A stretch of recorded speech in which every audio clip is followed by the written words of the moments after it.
का जहां जारी G20 देशों के कृषि कार्य समूह की मंत्री स्तरीय बैठक का आज दूसरा दिन है और इस बैठक में सदस्य देशों, आमंत्रित देशों, अंतर्राष्ट्रीय संगठनों के 200 से अधिक प्रतिनिधि भाग ले रहे हैं। इस दौरान प्रेस मीडिया को संबोधित करते हुए केंद्रीय कृषि और किसान कल्याण मंत्री नरेंद्र सिंह तोमर ने कहा कि वैश्विक जलवायु परिवर्तन की चुनौतियों से निपटने के साथ कृषि क्षेत्र के सतत विकास लक्ष्यों को लेकर सदस्य देशों के बीच रोडमैप तैयार करने जैसे कई महत्वपूर्ण विषय हैं जिन पर 3 दिन तक चर्चा होगी। नरेंद्र सिंह तोमर ने कहा कि खाद्य सुरक्षा और पोषकता के प्रति प्रधानमंत्री की अगुवाई में भारत की पूरी प्रतिबद्धता है और उसी रूप नीतियां बनाई गई हैं और उसका सफल क्रियान्वयन भी सुनिश्चित किया जा रहा है।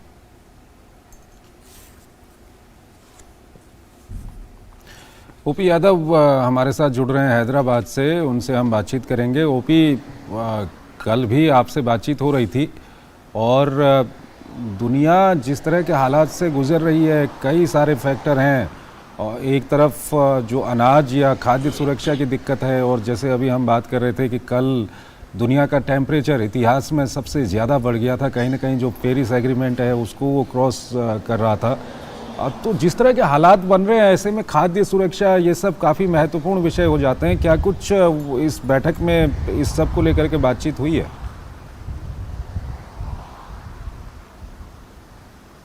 जी, ये G20 देशों की कृषि समूह की मंत्री स्तरीय बैठक आज दूसरा दिन है। कल भी इस बैठक में वियतनाम और कनाडा और ओमान के जो कृषि मंत्री है उनसे कृषि मंत्री नरेंद्र तोमर का व्यक्तिगत संवाद हुआ, चर्चा सत्र आयोजित हुआ और उसमें निष्कर्ष यही निकला कि वैश्विक जलवायु परिवर्तन की जो चुनौतियां हैं उनसे निपटने के लिए समूह देशों के सदस्यों को साझा प्रयास करने पड़ेंगे और भारत को इसकी अगुवाई करनी पड़ेगी, क्योंकि भारत में जो कृषि के संबंध में शिक्षा, शोध और अनुसंधान हुए प्रधानमंत्री नरेंद्र मोदी के नेतृत्व में बीते 9 साल से अधिक के कार्यकाल में जो किसानों के कल्याण उत्थान के लिए कार्य हुए उसको वैश्विक जगत ने सराहा और यही वजह कि इस G20 की बैठक में जो सबसे प्रमुख मुद्दा रहा वो खाद्य सुरक्षा और पोषण आधारित डाइट वैश्विक स्तर पर जो इन समस्याओं से जूझ रहे उन देशों को भारत के जरिए सहयोग की अपील की गई है। आज की भी अगर बात करें तो आज जो कृषि से संबंधित मंत्री समूह की जो बैठक हुई उसमें सबसे पहले कृषि मंत्री नरेंद्र सिंह तोमर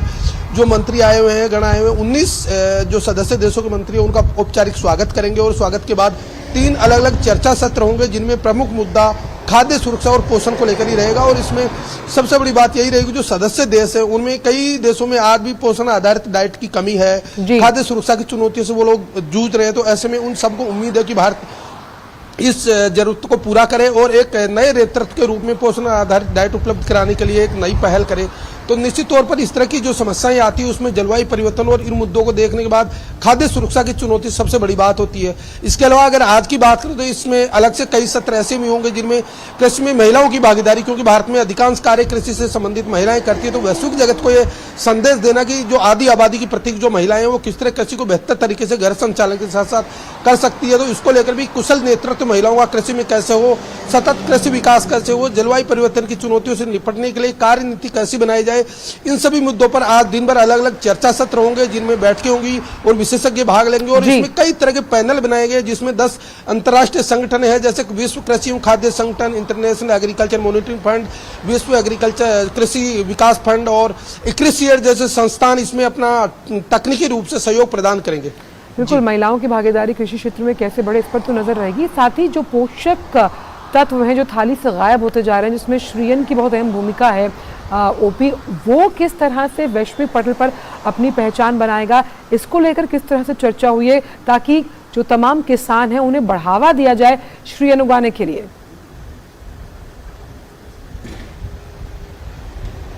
जी, जो वैश्विक जलवायु परिवर्तन की जो चुनौतियां हैं, बदलती मौसमी परिस्थितियां, कम पानी का होना, बारिश का अनियंत्रित होना, कई तरह की आपदाएं आना, इन सभी चीजों से वैश्विक स्तर के जो कृषि से जुड़े देश हैं जहां पे अधिकांश कृषि कार्य वो जूझ रहे हैं और इन सब ने भारत को एक रोल मॉडल के तौर पर देखा है, क्योंकि भारत विविध जलवायु वाला देश है। यहाँ अलग अलग तरह की परिस्थितियां हैं, अलग अलग तरह की स्थितियां हैं, लेकिन उसके बावजूद भी आप देखेंगे तो सतत विकास लक्ष्यों के चलते, केंद्र सरकार की नीतियों के चलते खाद्यान्न उत्पादन लगातार बढ़ता जा रहा है और यही वजह कि जो सभी देश हैं वो भारत से उम्मीद लगाए हुए हैं। ऐसे में जो अंतर्राष्ट्रीय पोषक अनाज वर्ष भारत सरकार की पहल से संयुक्त राष्ट्र संघ ने मनाया है उसमें सभी देशों की एक राय यही बनी बनी है कि जो पोषक अनाज है वो बहुत कम पानी में और विपरीत परिस्थितियों में खेती की जा सकती है और इनका उत्पादन अधिक लिया जा सकता है और सभी तरह के पोषकता गुणों से युक्त है। इसलिए इस जो 3 दिवसीय जो G20 देशों की बैठक है, इसमें प्रमुख मुद्दा यही रहा कि खाद्यान्न और खाद्य सुरक्षा और पोषण आधारित डाइट अगर देनी है तो इस डाइट में कहीं न कहीं हमें पोषक आधारित अनाजों यानी श्री अन्न को बढ़ावा देना पड़ेगा। और यही वजह है कि इसकी वैश्विक स्तर पर न केवल मांग बढ़ रही है बल्कि रोजगार, व्यापार और कारोबार की संभावना के साथ साथ भारत से जुड़कर ये लोग अपने देशों में इनको किस तरह बढ़ाया जाए, इनको किस तरह उगाया जाए, कम पानी और विपरीत जलवायु परिवर्तन की जो परिस्थितियां उनके बीच अच्छा उत्पादन लिया जाए, इसको लेकर बहुत ज्यादा संवेदनशील है। और इन 3 दिन की जो चर्चा सत्र होंगे उनमें मेरा व्यक्तिगत तौर पर मानना है कि मुख्य रूप से जो एजेंडा रहेगा वो खाद्य सुरक्षा की चुनौतियां, जलवायु परिवर्तन और जो पोषक आधारित खाद्यान्न है उनके जरिए इन चुनौतियों से निपटने की रणनीति पर कार्यनीति बनाने से संबंधित होगा। जी बिल्कुल ओपी, भारत की अध्यक्षता में जितने भी G20 सम्मेलन हो रहे हैं, भारत की कोशिश है